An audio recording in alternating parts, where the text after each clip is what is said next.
bro, we got like 5-6 days of football. It's gonna be a good week. It's gonna be a good week. I've always wondered On how the that Packers. tastes, bro. The turducken Turducken? they make. I've It's probably always dry wondered as hell. that. It probably is. It's probably but they like probably got like gravy too to go with it. Like, come on, you can't have a turkey without gravy, man.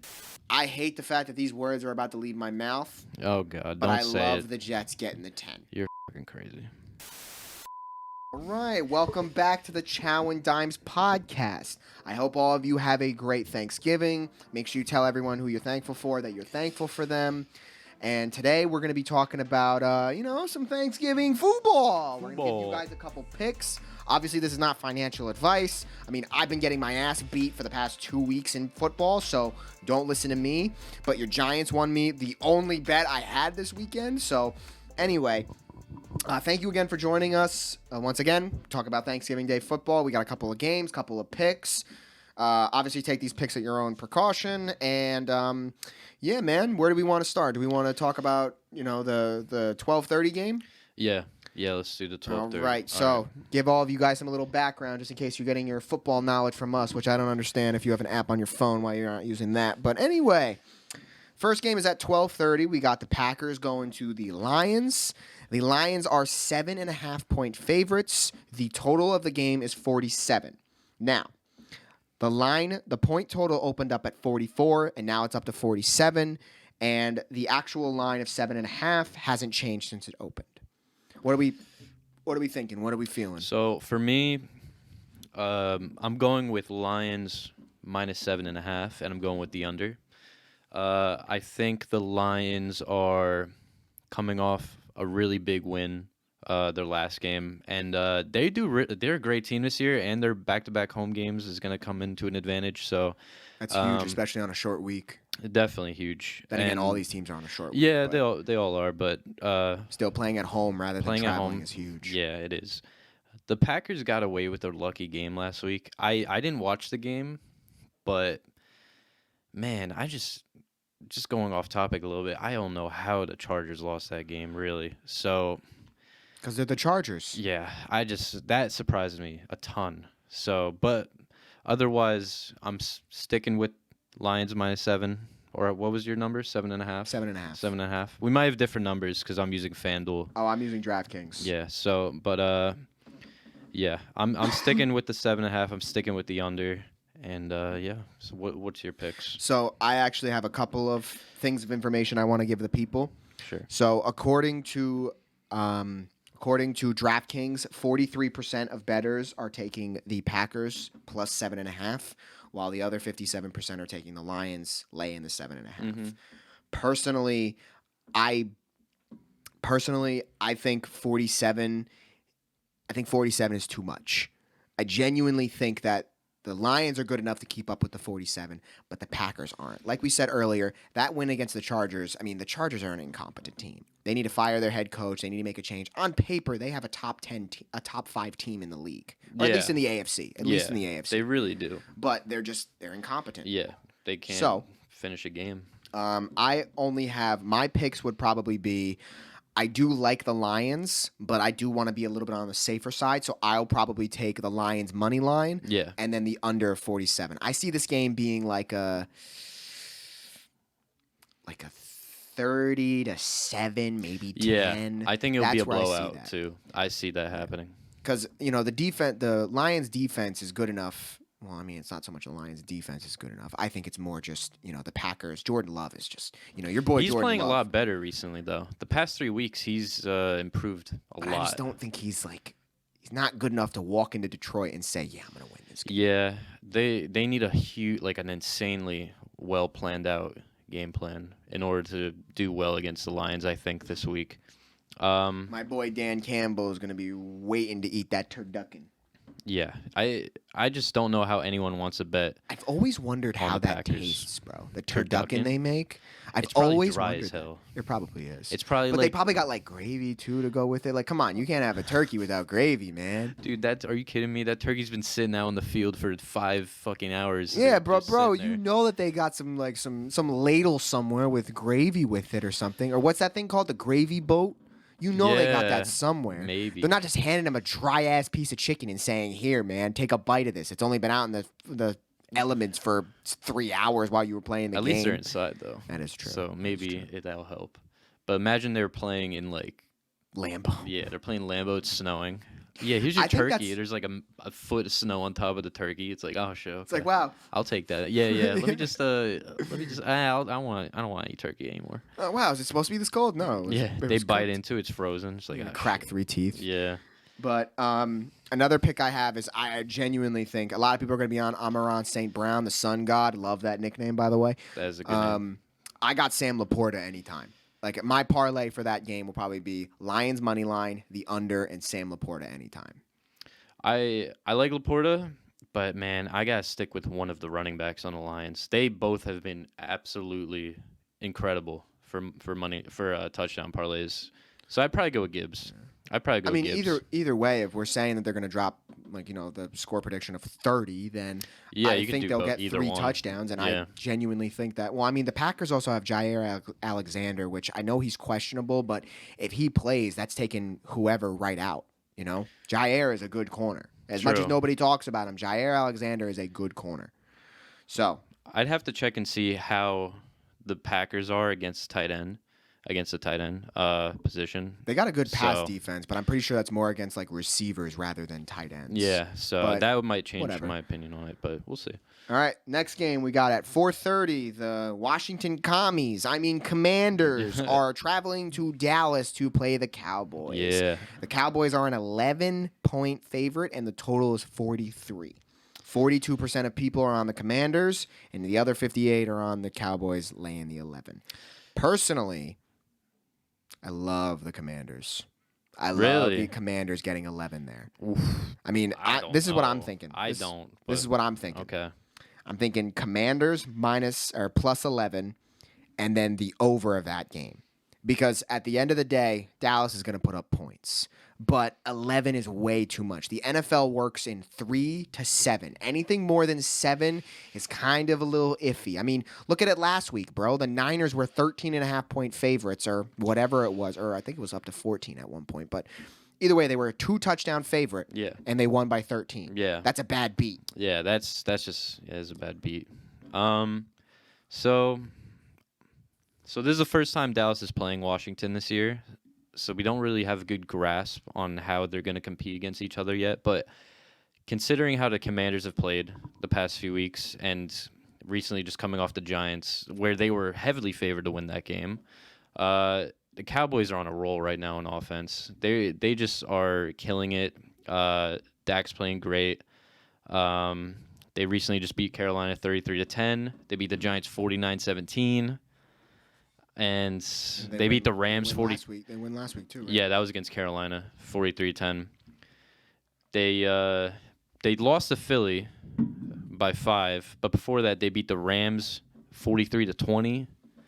Dude, this team puts up points, and I don't see the Commanders doing much on offense against their defense. So I'm gonna give the Cowboys on FanDuel right now. It's minus 10.5, so that might change to minus 11 next few days.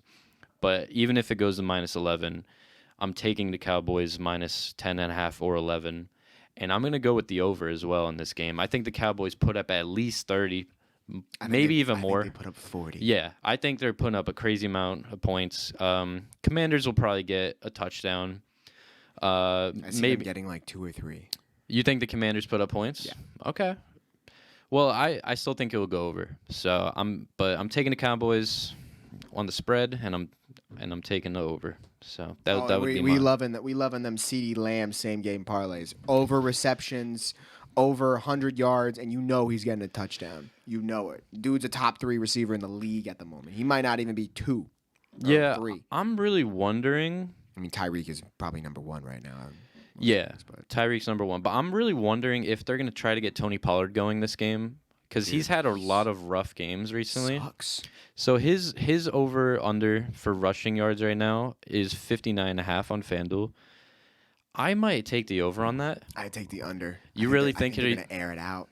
I mean, they've been airing it out, and they've been airing it out for the past 3 games. I understand that, but my opinion on it is that I think they're going to want to get him going before the year ends. I think they want that running game to get going. So I could see him getting maybe 20 rushes that game, and them just trying to but still putting up points. I still think they're gonna put up points, but we'll see. Also, the Commanders' defense is decimated ever since the trade deadline, bro. I mean, they literally want to get rid of anything that's related to Dan Schneider.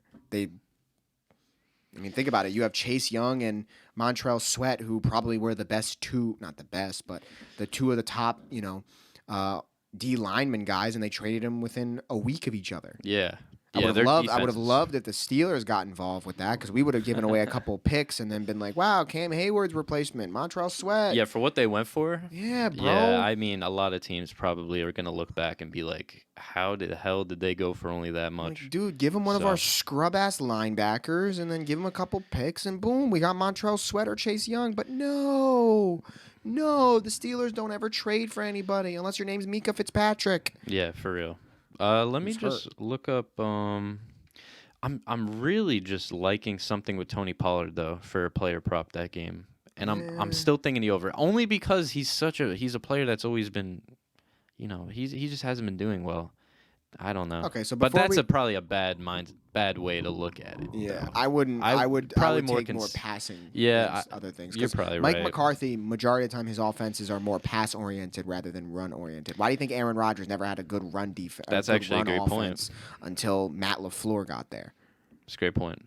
It really is. Yeah. So now I think about it, I'm. Yeah, I probably would take. You're making me sway towards more. Yeah, I'd probably take Dak over 1.5 touchdowns. Yeah, I like that too. Okay, actually, yeah, forget Pollard then. I'm changing my mind on that. Yeah, go get Zeke back. Yeah, get Zeke back, because then Tony Pollard will actually show up to work. Yeah. Anyway, yeah. The next game, the final game in our Thanksgiving Day slate. It's at 8:20. Don't know why I'm giving you times, but just in case you need to know, there you go. We got the 49ers going to the Seahawks. The Niners are a 6.5-point favorite, and the point total is 43. 81% of people are on the Niners. Wow. Personally, Seattle's playing at home. Mm-hmm. Seattle's looked like shit for the past couple of weeks. Geno Smith has definitely regressed in the last couple of games and even the entire season, but just, I don't know, man. This seems weird to me, Like, the line opened up at 3.5, and it's up to 6.5. And I genuinely think that that's because of Seattle's, downgrade of play. Mm-hmm. But it's also just, their rivalry in the same division. And, yeah, the number is 6.5, and I always say 3 to 7. But it just seems a little odd to me. That's all. Well, once again, this is the first matchup of the year for each other. And... man, 49ers just blowing teams out left and right. It's crazy. Everybody's on Brock Purdy's balls after having a perfect passer rating. But I'm not hating Brock Purdy, honestly. Like, I have him in fantasy, but besides that point, like, he has all the weapons he needs to be successful. And and he's taking advantage of that and doing well. Like, he's doing everything they're asking him to. Like, he's had 2 bad games in a row. Like, he had those 2 games where he threw 2 picks, I think, in each game mid-season, probably like 3 weeks ago before their bye. But also they had a lot of injuries. When their kicker costed me $7,000. Yeah. I remember that. Yeah, they didn't have Debo. I don't think they had Ayuk either. I don't remember. Four of their five top offensive weapons went out the week before. Yeah, that was the thing. Yep. Yeah. So. Now that they're all healthy, the only weapon they had back in those weeks was George Kittle. Yep. And Kittle's had a crazy year too. So personally, I would probably take, because death taxes and Christian McCaffrey anytime. I would probably end up taking Christian McCaffrey anytime. I'd throw in a little Brandon Ayuk anytime too. Yeah, maybe those 2, and then I'll take the Niners money line, because I think 6.5 is just a weird number to me. I can't get over the 6.5. If it was like, I know this is going to sound a little nitpicky, but like if it was 5.5 or even 5, I'd feel a little bit more comfortable. But yeah, it's weird. Seattle's playing at home. They've always had a good home crowd. It's a holiday game, national televised game. They're going to be Brock hyped up. Purdy's coming off of a great win and. Great quarterback performance. Yeah, really good game. I don't know what the Seattle Seahawks did last week. Did they win or lose? Do you know? Let me check real quick. They lost against the Rams by a point. It was 17-16. Oh. They've lost to the Rams twice this year too. And yeah, I don't know what to make of Seattle this year. I really don't. I don't either. They keep games close though. And I've noticed that that's a trend. So the only thing that makes me not want to take Seattle with the points is they got blown out by Baltimore 37-3. And Baltimore has a great offense as well. The rest of the teams they've played really don't have. But look at it. But I don't have stats in front of me. But I'm just I'm not going to purely bring up stats. I'm just going to tell you you. My point is, don't compare an NFC team to when they play the Ravens, because Lamar Jackson, as much as I hate that running back that throws the ball, if you don't see Lamar Jackson often, and I quite literally mean often, you will not know how to guard him. Yeah, he'll tear you up. Yes. Okay. So any NFC team that plays the Ravens, if they haven't seen them in a long time, I bet the Ravens every time, because Lamar is someone that you need to see him play and have film on your team's schemes against him in order to play. Think about it. The teams that figured him out are all the teams that are in his division. True. My team, the Dukies and the Bengals, all of them know how to play Lamar, where you need to force him to do X, Y, or Z. A lot of other teams, especially NFC teams, do not know how to do X, Y, and Z. It's fair. It's a fair point. I should have told you what I was taking before, but I'm taking the 49ers money line, but I'm thinking Seattle Seahawks cover the 7 on FanDuel at 7, and I'm taking the under on the game. So those would be my picks on that game in particular. And then for player prop wise, Christian McCaffrey. I don't know how you can't just choose him. He's hit every week except one week? Yeah. So yeah, let's just take that prop and walk away. Yeah, we're cashing that. We're cashing the ticket of Christian McCaffrey anytime. But if we're gonna do any other props, let me just look at Kittle. Because he's had really good games recently, and I think he might continue that streak. Debo's had a kind of a down week last week, so I don't know. Here we go. Let me just check this. So, player receiving yards. Kittle is at 48.5. Brandon Ayuk's at 64.5. Debo's at 45.5. Like I said, I don't have the rankings for how Seattle plays against tight ends on my computer right now, but Kittle at 48.5. That could happen. Tight ends it's so hard for tight ends to predict how they'll do in any Kittle's game. more of a blocking tight end. He is more of a blocking tight end, but man, he's a beast though when he gets in the open field. Bro, dude should catch 2 balls and then next thing you know, that's the over. That's my point. I'd be more, heavily on Debo, just because Debo's going to get 5 screens and then he's going to take 120 or 30 yards. Yeah, the problem I've been having with player props in the past is that I look at players who don't get the recognition like usually, and I think that they'll have a surprise. Like sometimes the numbers work in their favor, the people who don't get the receptions a lot of the times. While I notice you go for the money, like the safe bets, which usually hit, which I probably should do more often if I'm betting player props. But yeah, so player prop wise in this game, I'm not sure. Besides McCaffrey, McCaffrey's probably it. So all right, yeah. The next game, the first ever Black Friday game, bro. You realize we got like 5 straight days of football, bro. Do they have games Saturday? Well, college, yeah. College. Okay. Bro, and the best part is the college football game this week. Oh, Michigan, Ohio State. Yeah, that's a cool I'm not big game. on college football. I probably will bet the game, just throw $5, maybe 10 at it. But anyway, bro, think about it. We got Thursday football, Friday. Friday we only got 1 game, but whatever. Saturday we got that game, and then Sunday all day football, man. And then Monday. Monday. Bro, we got like 5-6 days of football. It's I'm gonna in be a good heaven. week. It's gonna be Heaven. it's gonna be a good week. Can't wait for me to eat a stupid amount of food for Thanksgiving and then be thankful that I had a fucking food coma halfway through the first just game. chilling on the couch. Actually, no, I probably won't. No, I'll probably fall asleep halfway through like the Commanders-Cowboys game because the Packers-Lions, I'm pretty sure. Yeah, I got family that are Packers fans, so Oh, that should be fun then. I'll be a Packers fan for like 1 or 2 quarters, and then when they're down 20, I'll be like, well, can always be a Steelers fan.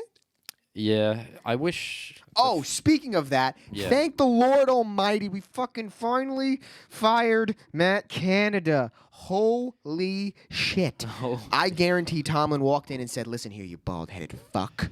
I don't give a fuck what pictures you got from the Christmas party. You're fired. You post them, I'm going to send whoever, I'm going to send the city of Pittsburgh after you. You're going to be dead in an hour. But you know what's the craziest thing about that whole situation? the is fact that it took fucking this long to fire this stupid fuck? It's that the Steelers haven't fired a coordinator or head coach since 1941, dude. Yeah, it sounds about right. What the fuck? Yeah, it sounds about right.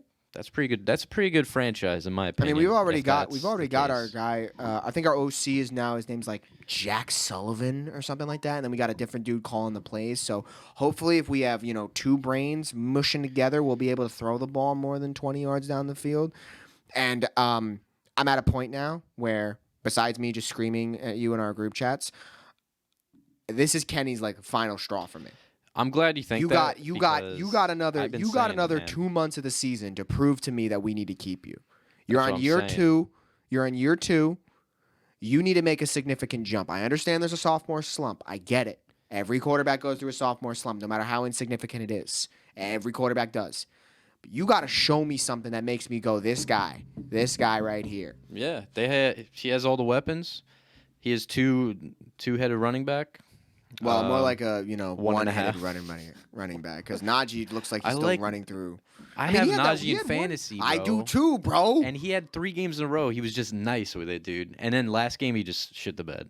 Yeah, I was I don't even pissed. know what happened, bro. I had him at my 3 touchdown parlays or my three team anytime touchdown. The Yeah. 3 players I picked David Montgomery, DK Metcalf, and I was stuck between Jalen Warren and Najee. I went with Najee. 2 of the 3 legs hit. Yeah, no. And I'm sitting there like, if I would have just picked a guy that was a little bit more money, I would be sitting here richer. But no, I went safe. I went with our fucking first round pick that hasn't done dick. He hasn't. And Dude had 1,000-yard season, and next thing you know, he's just like, oh, I guess I'm the franchise now. How come this they need that undrafted guy Le'Veon is coming out Bell. of nowhere? They need that Le'Veon Bell offense back, dude. That's why. I miss That's that. why. I miss that We need offense not, so dude. much. That's the same thing too. Why in Najee's rookie year, he had like 80 receptions or some shit. I'm exaggerating. It wasn't that number. He had a ton of receptions though, and he was able to catch the damn ball in the backfield. This year, I swear I've seen him drop like 5 passes in the backfield. 5 passes in like fucking one drive. What the fuck happened to him, dude? Dude, How is that like? He's 25. Like, did he get his bell rung that early in his career already? What, he the twists an ankle before the fucking season, and he's just Nah, like, dude. oh, let me run slower and have this undrafted come guy on, take man. my job.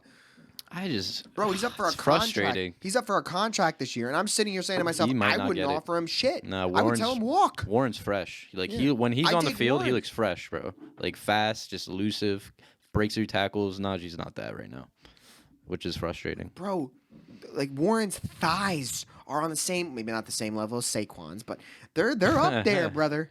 Like, dude looks like he could squat 400 pounds. Yeah, he did. Yeah, But like, I'm sitting here and I'm saying to myself, bro, why does this happen more recently than not? How is it that I'm at the point where I don't want any team to spend a first, second, or third round pick on a running back? And running backs are going to be devalued because of that. You want to sit here and Yeah. talk to me about how running backs aren't getting paid. Look around, dude. What happened with Le'Veon Bell when he got paid? What He happened with started Derrick it all. Henry when he got paid? yeah, yeah. No, it sucks. I mean, Saquon will get It's the paid, death of the but running back as we know it. Sooner or later, they're just going to be called pass catchers or ball runners. let's see. So anyway, rounding this all back to everything, I'm Yeah, happy that they let's- fucking fired that bald-headed fuck. Yeah, But- let's go back to the Jets game. Yeah, so Miami's going to MetLife. They're minus 10-point favorites. The total's 41. I hate the fact that these words are about to leave my mouth, Oh God, but don't I say love it. the Jets getting the 10. You're fucking crazy. Bro, Miami is a warm climate. They're traveling to MetLife. The forecast is going to be cold. And as much as people want to sit here and throat the Dukies defense, the Jets defense is still pretty good too. You got to remember, And they they're got to put good up enough- points too. They're good enough to stop them from putting up points. Plus, they What, got it's that going to be guy- a 0-0 game until the No, fourth quarter? bro. That's what They're you're not hoping putting for. up fucking 30. They're going to put up maybe, and I quite literally mean maybe, 24 points. Well, then they win because the Jets are putting up no more than 3 points in that game. Well, I see Tua throwing a pick. I don't know how the Jets with a brand new quarterback who's probably worse than Zach Wilson. Well, They have no film on him. They have no film on him. he's probably just as bad as Zach Wilson. Listen, be that's a honest. very tall task. That's hard to do. That's a very tall task. But That's hard to do. Here's my thing, right? But yeah, They got this guy, right? yeah. They still have Breece Hall behind him. They still have, that offensive line might be shitty, but Breece Hall makes it work. And that defense is good. And plus, also, bro, they don't have any film on this guy. It's the same reason why I tell you if a head coach gets fired halfway through the season, the very next game, I don't care if I'm out there coaching, you bet the team that just fired their head coach to win. Don't care what the spread is. So, I don't know, man. I'm sitting here and I'm saying I think the Jets plus 10 is a good move there. No, my only argument I could see where you're right here is that the Jets are going to feel a little bit more motivated knowing Zach Wilson's not on the field. So maybe the defense will play better that way. It could also just be blowing hot air here, and the next thing you know, Miami drops fucking 70. No, you're nuts for thinking the Jets are covering, dude. You're definitely nuts. It's 10, 3s and 7s, bro. I don't give a shit. I do. I really don't care. The Jets are a absolute dumpster fire of a franchise right now. No, they're just cursed. That's all. So I'm taking the under, and I'm taking the Dolphins to cover. On FanDuel it's 9.5, but I'd take the 10 too. So that's what I'm predicting. I'm predicting that. Yeah, I'd probably take Miami money line, Tyreek Hill anytime. No. And I'm specifically taking the under, thinking the Dolphins are still going to put up 30, and I'm still taking the under. So, like I said, I just don't think the Jets score a touchdown this game. And if they do, it's luck. I just don't see it.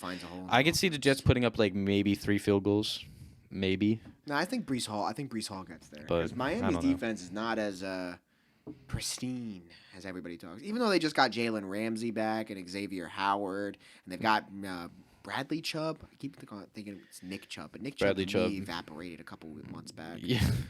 Yeah. That was one of the most gruesome knee injuries I have ever seen in my life. Luckily, And I feel like I've seen more this season than I've seen in every other season of football. Well, you want to know? I think it's honestly because they are. Well, we can get deep into this too because I have a theory on it. But are you telling me the NFL pays guys to drop their helmets No. on their kneecaps? No, I just so for example,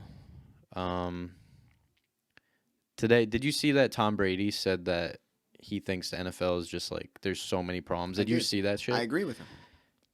Now, he was saying that the NFL back like 10, 15 years ago, they allowed harder hits, but also on the contrary to that, players knew how to protect themselves better. Exactly. Nowadays, players don't know how to protect themselves as much, and in that case, they are getting more injured because they are trying to do too much in order, like trying to juke around guys or like trying to break a tackle or whatever. Like they're not protecting themselves in a way that they're not teaching players to protect themselves in a way that they used to possibly. Yeah. So I think that causes more injury. I like what he said about right after that when he said, when he's talking about Ray Lewis, he was like, I used to not throw the ball to the middle of the field because of Ray Lewis. Yeah.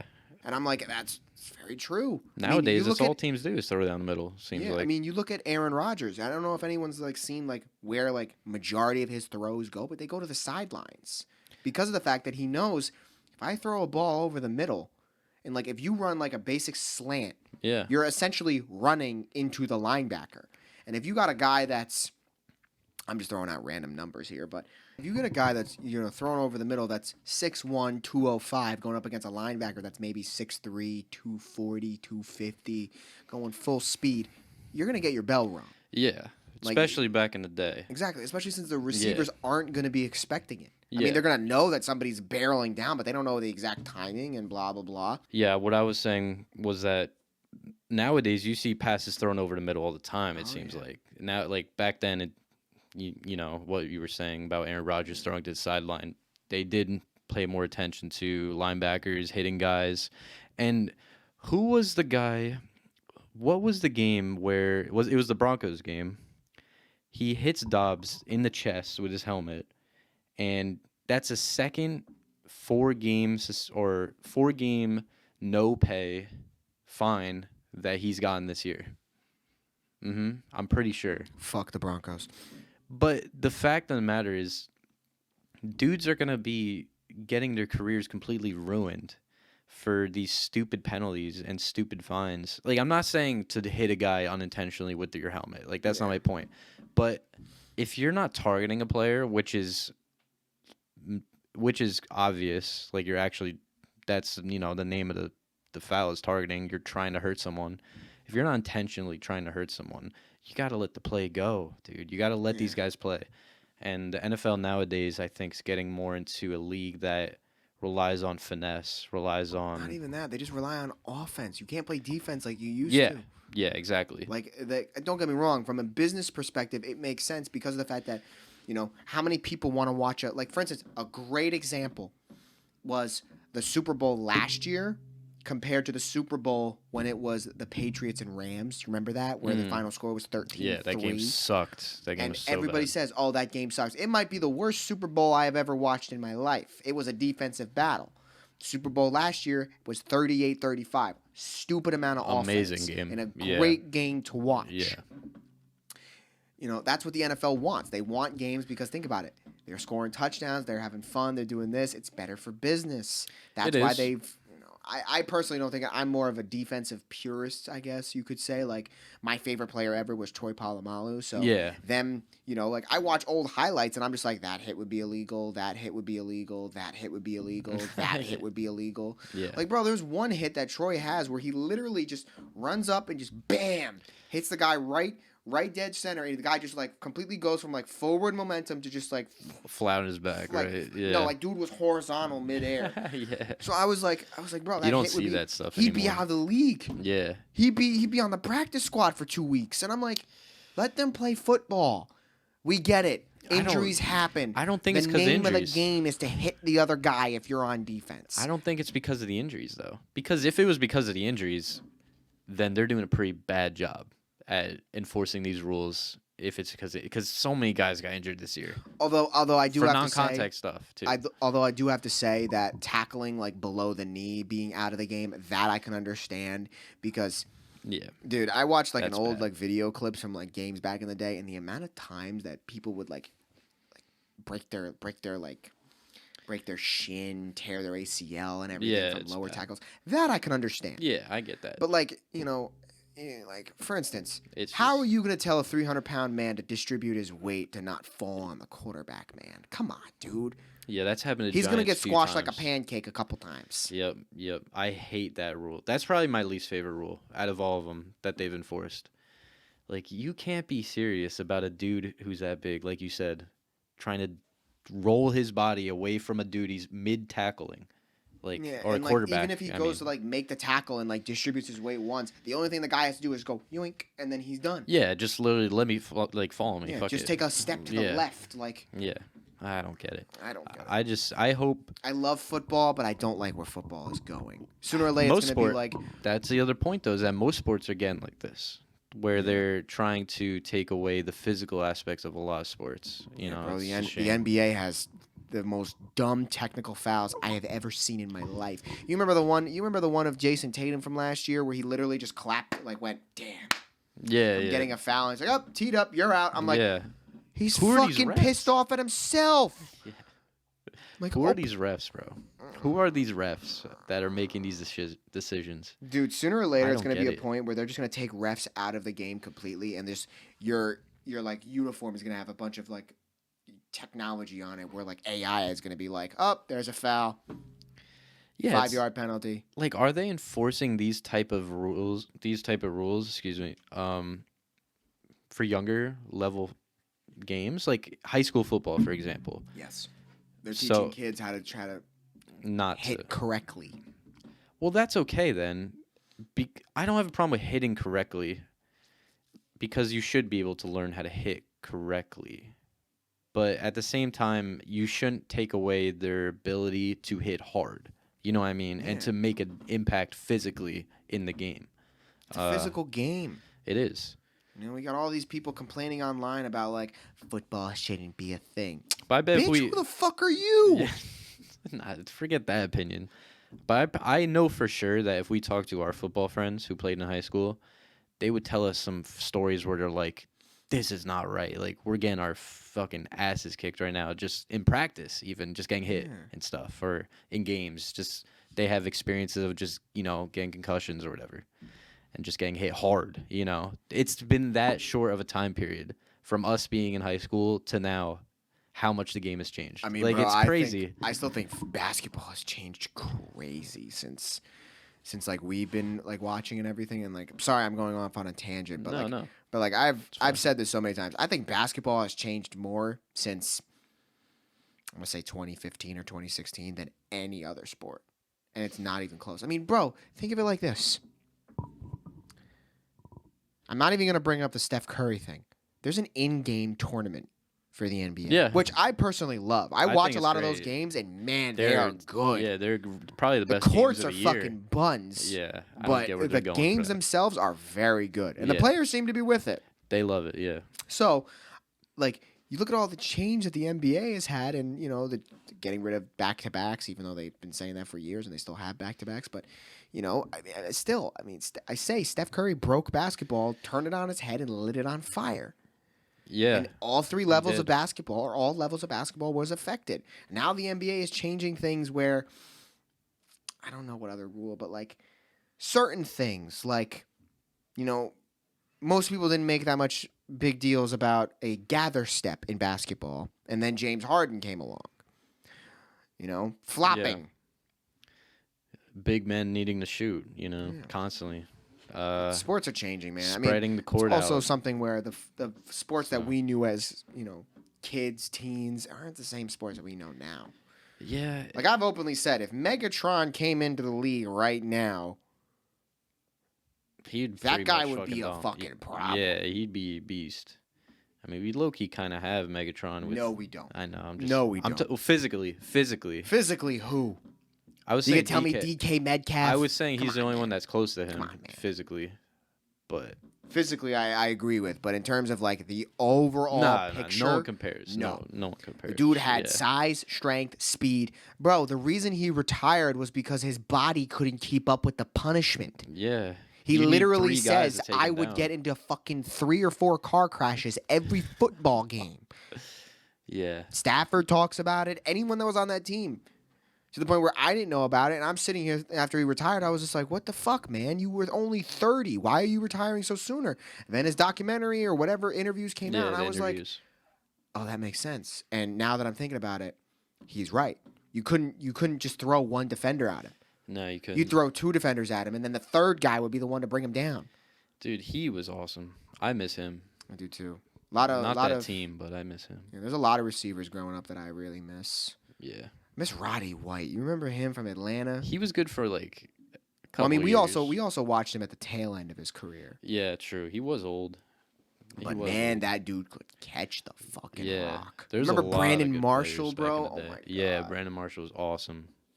He was Brandon awesome. Marshall, Eric Decker, Jordy Nelson. Yep.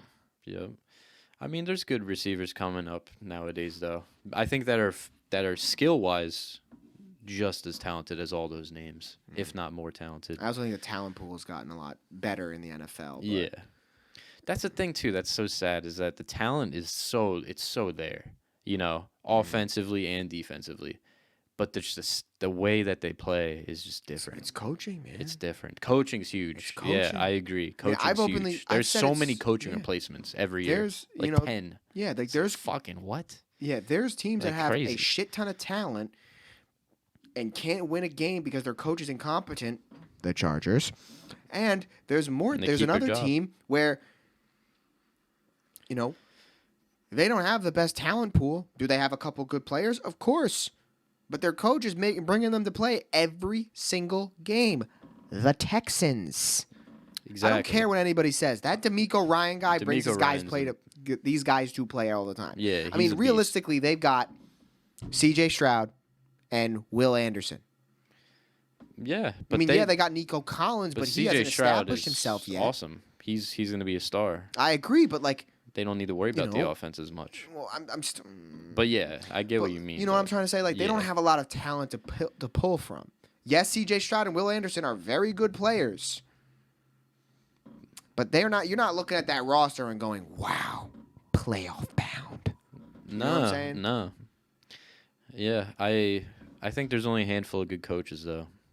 There really is. I think you look at Mike Tomlin, Pete Carroll, Andy Reid. Andy Reid. Yeah, I'd even put Dable up there. He's a good coach. Dable's a good coach. Vrabel as well. Vrabel's a good coach. Doug Peterson in Jacksonville. Belichick is questionable right now. Bro, you see the video of Belichick walking out of a fucking booty call as a Yeah, what house, was bro? that, dude? I was like, damn, he's slinging penis at the ripe age of 74, bro. Or however old he is. Yeah, that was weird. I did see that. That was really That was weird. so funny. Yeah. Yo, imagine he gets the Chargers job. If he gets the Chargers I think job. He retires, bro. I don't think he's gonna get a new No, job. but like I'm saying, like hypothetically, imagine mean- he walks in and just goes, "All right, I've That'll got be a good Keenan defense. Allen, Mike Williams, Austin Eckler, Justin Herbert, and then probably 2 of the top 10 defensive players in terms of raw talent on my Yeah. squad. Yeah, we're winning it all." Yeah, just pure game Even though management. even he'll though be the- such a step up. Yeah, even though the Chargers management aren't going to want to pay him his salary because they're cheap as fuck. I don't know what they're gonna do. Bro. I don't know who they're gonna get. Bro, you know what's crazy? What? When they were interviewing 3 head coaches. Now, my names might be wrong here, but it was Brandon Staley. I want to say Mike McDaniels, and I think either Dable or Vrabel. Yeah. One of those two. They picked the cheapest one. Yeah. Of all of them. That's I was so like, trash. could you imagine the Mike McDaniels offense if he had Justin Herbert, Keenan Allen, Mike Williams, It looked like the offense he has and now. and Eckler? Yeah, it looked like the offense he has now, pretty much. It'd be Miami's offense. I think it would probably change a little bit because that offense is more based around speed. Yeah, rather than, Tyreek is just rather than like think about it. You got Keenan Allen and Mike Williams on opposite sides of each other. Oh, they're getting every jump ball. Yeah, true. I'm still pissed he got hurt from my fucking fantasy. Well, they didn't actually. Now I think about it, they didn't even have Tyreek until like he was already hired. yeah, I'm So, pretty sure they hired him and then got Tyreek. Yeah, they got Tyreek after they hired him, which is crazy. So Cheetah. He's still the Stud. best receiver in football. stud. I He's think not a stud. off. He is that guy, pal. He's no, but like we gotta appreciate him more. There's not a guy. Oh, who trust looked me, he's that very good. well appreciated. Oh, Oh, good. he's very well appreciated. I know. It's just after he left the Chiefs, I feel like people kind of thought he was an issue.